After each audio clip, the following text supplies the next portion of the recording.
ಕ್ರಿಸ್ತನನ್ನು ಪ್ರತಿಫಲಿಸುವಂತೆ ನಿಮ್ಮ ಆತ್ಮಗಳನ್ನು ವಾಕ್ಯದಲ್ಲಿ ಬಲಪಡಿಸುವ ಅನುದಿನದ ಧ್ಯಾನ. ಇಂದಿನ ಧ್ಯಾನದ ಶೀರ್ಷಿಕೆ ಕೃಪೆಯಲ್ಲಿ ಬೆಳೆಯಲು ಅನುದಿನದ ಪ್ರಾರ್ಥನೆಯ ಅಗತ್ಯ. ಈ ದಿನದ ದೇವರ ವಾಕ್ಯ, ಎಲ್ಲವುಗಳ ಅಂತ್ಯವು ಹತ್ತಿರವಾಗಿದೆ, ಆದುದರಿಂದ ನೀವು ಜಿತೇಂದ್ರಿಯರಾಗಿಯೂ ಪ್ರಾರ್ಥನೆಗೆ ಸಿದ್ಧವಾಗಿರುವಂತೆ ಸ್ವಸ್ಥಚಿತ್ತರಾಗಿಯೂ ಇರ್ರಿ. 1 ಪೇತ್ರ 4ನೇ ಅಧ್ಯಾಯ 7ನೇ ವಚನ. ದೇವರು ಒಪ್ಪಿಕೊಳ್ಳುವಂತಹ ಗುಣಸ್ವಭಾವಗಳನ್ನು ನಾವು ಬೆಳೆಸಿಕೊಳ್ಳಬೇಕಾದರೆ ನಾವು ನಮ್ಮ ಧಾರ್ಮಿಕ ಜೀವನದಲ್ಲಿ ಸರಿಯಾದ ಅಭ್ಯಾಸಗಳನ್ನು ರೂಪಿಸಿಕೊಳ್ಳಬೇಕು. ದೈಹಿಕ ಆರೋಗ್ಯಕ್ಕೆ ಆಹಾರವು ಹೇಗೋ ಹಾಗೆಯೇ ಕೃಪೆಯಲ್ಲಿ ಬೆಳೆಯುವುದಕ್ಕೂ ಮತ್ತು ಆತ್ಮೀಕ ಜೀವನಕ್ಕೂ ಸಹ ದೈನಂದಿನ ಪ್ರಾರ್ಥನೆಯು ಅತ್ಯಗತ್ಯವಾಗಿದೆ. ಪ್ರಾರ್ಥನೆಯ ಮೂಲಕ ನಾವು ನಮ್ಮ ಆಲೋಚನೆ ಚಿಂತನೆಗಳನ್ನು ದೇವರ ಕಡೆಗೆ ತಿರುಗಿಸಿಕೊಳ್ಳಬೇಕು. ಮನಸ್ಸು ಚಂಚಲದಿಂದ ಅಲೆದಾಡಿದರೆ ನಾವು ಅದನ್ನು ಮತ್ತೆ ಮರಳಿ ಹಿಂದಕ್ಕೆ ತರಬೇಕು. ನಿರಂತರವಾದ ಪ್ರಯತ್ನದಿಂದ ಉಂಟಾಗುವ ಅಭ್ಯಾಸವು ಅಂತಿಮವಾಗಿ ಅದನ್ನು ಸುಲಭಗೊಳಿಸುತ್ತದೆ. ನಾವು ನಮ್ಮನ್ನು ಕ್ರಿಸ್ತನಿಂದ ಬೇರೆ ಮಾಡಿಕೊಂಡು ಒಂದೇ ಒಂದು ಕ್ಷಣವೂ ಸುರಕ್ಷಿತವಾಗಿ ಇರಲು ಸಾಧ್ಯವಿಲ್ಲ. ದೇವರು ಸ್ವತಃ ನೇಮಿಸಿರುವ ನಿಯಮಗಳನ್ನು ಪಾಲಿಸುವ ಮೂಲಕ ಮಾತ್ರ ನಮಗೆ ಆತನ ಸಹಾಯವು ಪ್ರತಿ ಹೆಜ್ಜೆಯಲ್ಲೂ ಸಿಗುವಂತೆ ಆತನ ಉಪಸ್ಥಿತಿಯು ನಮ್ಮೊಂದಿಗೆ ಇರುತ್ತದೆ. ಧರ್ಮವನ್ನು ಜೀವನದ ದೊಡ್ಡ ವ್ಯವಹಾರವನ್ನಾಗಿ ಮಾಡಿಕೊಳ್ಳಬೇಕು. ಉಳಿದ ಎಲ್ಲವೂ ಇದಕ್ಕೆ ಅಧೀನವಾಗಿರಬೇಕು. ಕ್ರೈಸ್ತೀಯ ಯುದ್ಧದಲ್ಲಿ, ಹೋರಾಟದಲ್ಲಿ ನಮ್ಮ ಆತ್ಮ, ದೇಹ ಮತ್ತು ನಮ್ಮ ಚೈತನ್ಯ ಎಲ್ಲವನ್ನೂ ತೊಡಗಿಸಿಕೊಳ್ಳಬೇಕು. ನಾವು ನಮ್ಮ ಬಲ ಮತ್ತು ಕೃಪೆಯ ಅನುಗ್ರಹಕ್ಕಾಗಿ ಕ್ರಿಸ್ತನ ಕಡೆಗೇ ನೋಡಬೇಕು. ಯೇಸು ನಮಗಾಗಿ ಮರಣ ಹೊಂದಿದಷ್ಟೇ ಖಚಿತವಾಗಿ ನಾವು ಜಯವನ್ನು ಹೊಂದುತ್ತೇವೆ. ನಾವು ಕ್ರಿಸ್ತನ ಶಿಲುಬೆಯ ಹತ್ತಿರ ಬರಬೇಕು.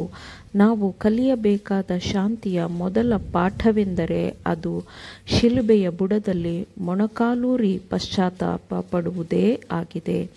ಯೇಸುವಿನ ಪ್ರೀತಿಯನ್ನು ಯಾರಿಂದ ಗ್ರಹಿಸಲು ಸಾಧ್ಯ? ಅದು ತಾಯಿಯ ಪ್ರೀತಿಗಿಂತಲೂ ಅನಂತವಾದ, ಹೆಚ್ಚು ಕೋಮಲವಾದ, ಸ್ವಾರ್ಥವನ್ನು ನಿರಾಕರಿಸುವ ಪ್ರೀತಿಯಾಗಿದೆ. ಮಾನವ ಆತ್ಮದ ಮೌಲ್ಯವನ್ನು ನಾವು ತಿಳಿದುಕೊಳ್ಳಬೇಕಾದರೆ ನಾವು ಶಿಲುಬೆಯನ್ನು ಜೀವವುಳ್ಳ ನಂಬಿಕೆಯಿಂದ ನೋಡಬೇಕು. ಮತ್ತು ಹೀಗೆ ಎಲ್ಲ ನಿತ್ಯತ್ವದಲ್ಲೂ ವಿಮೋಚನೆಗೊಂಡವರ ವಿಷಯವೂ ಸ್ತುತಿಯೂ ಆಗಿರುವ ಅಧ್ಯಯನವನ್ನು ಪ್ರಾರಂಭಿಸಬೇಕು.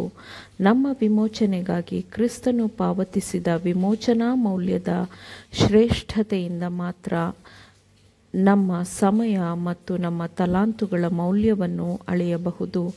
ನಮ್ಮ ಪ್ರೀತಿ ಮತ್ತು ನಮ್ಮ ಸೇವೆಯನ್ನು ಆತನಿಗೆ ತಡೆಹಿಡಿಯುವ ಮೂಲಕ ದೇವರದೇ ಆದ ಎಲ್ಲವನ್ನೂ ದೇವರಿಂದ ದೋಚುವಾಗ ನಾವು ಅವನಿಗೆ ಎಷ್ಟು ಕೃತಜ್ಞರಾಗಿದ್ದೇವೆ ಅಲ್ಲವೇ?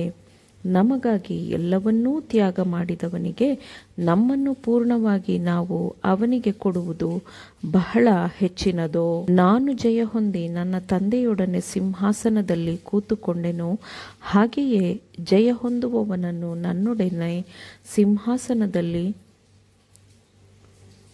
ಕೂತುಕೊಳ್ಳುವಂತೆ ಮಾಡುವೆನು ಎಂಬ ಕ್ರಿಸ್ತನ ಅನಂತವಾದ ನಶಿಸದ ಗೌರವದ ಮುಂದೆ ನಾವು ಈ ಲೋಕದ ಸ್ನೇಹವನ್ನು ಆಯ್ಕೆ ಮಾಡಿಕೊಳ್ಳಬಹುದೇ? ಕ್ರೈಸ್ತೀಯ ಅನುಗ್ರಹಗಳನ್ನು ಹೊಂದಿಕೊಂಡು ಅದನ್ನು ಕೂಡಿಸಿಕೊಳ್ಳುವುದಕ್ಕೆ ಕೆಲಸ ಮಾಡಲು ಯೋಚಿಸುವವರಿಗೆ ದೇವರು ತನ್ನ ಆತ್ಮದ ಉಡುಗೊರೆಗಳನ್ನು ದೇವರು ಹೆಚ್ಚಾಗಿ ಕೊಡುವಂತಹ ಯೋಜನೆಯನ್ನು ಮಾಡಿದ್ದಾನೆ ಎಂಬ ಭರವಸೆಯೂ ಇರುತ್ತದೆ. ದೇವರ ವಿಷಯವಾಗಿಯೂ ನಮ್ಮ ಕರ್ತನಾದ ಯೇಸುವಿನ ವಿಷಯವಾಗಿಯೂ ಪರಿಜ್ಞಾನವು ನಿಮಗೆ ಉಂಟಾಗುವುದರಲ್ಲಿ ಕೃಪೆಯೂ ಶಾಂತಿಯೂ ನಿಮಗೆ ಹೆಚ್ಚೆಚ್ಚಾಗಿ ದೊರೆಯಲಿ ಎಂದು ಅಮೂಲ್ಯವಾದ ನಂಬಿಕೆಯನ್ನು ಹೊಂದಿಕೊಂಡಿರುವವರನ್ನು ಉದ್ದೇಶಿಸಿ ಪೇತ್ರನು ಒಳ್ಳೆಯದನ್ನು ಅವರಿಗೆ ಹರಸುತ್ತಿದ್ದಾನೆ.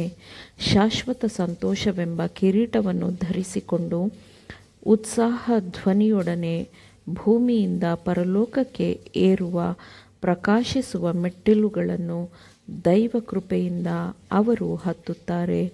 ಆಮೇನ್. ದೇವರ ವಾಕ್ಯಗಳನ್ನು ಶ್ರದ್ಧೆಯಿಂದ ಆಲಿಸುವವರು ಮಾತ್ರವೇ ಆಗಿರದೆ ಪಾಲಿಸುವವರೂ ಆಗಬೇಕೆಂದು ನಿಮ್ಮನ್ನು ಉತ್ತೇಜಿಸುತ್ತೇನೆ. ಪರಿಶುದ್ಧಾತ್ಮನ ಸಹಾಯದಿಂದ ಆಲಿಸಿದ ನಿಮ್ಮೆಲ್ಲರಿಗೂ ಧನ್ಯವಾದಗಳು. ಮತ್ತೆ ದೈನಂದಿನ ಧ್ಯಾನಕ್ಕಾಗಿ ನಾಳೆ ಸಂಧಿಸೋಣ. ಆಮೇನ್.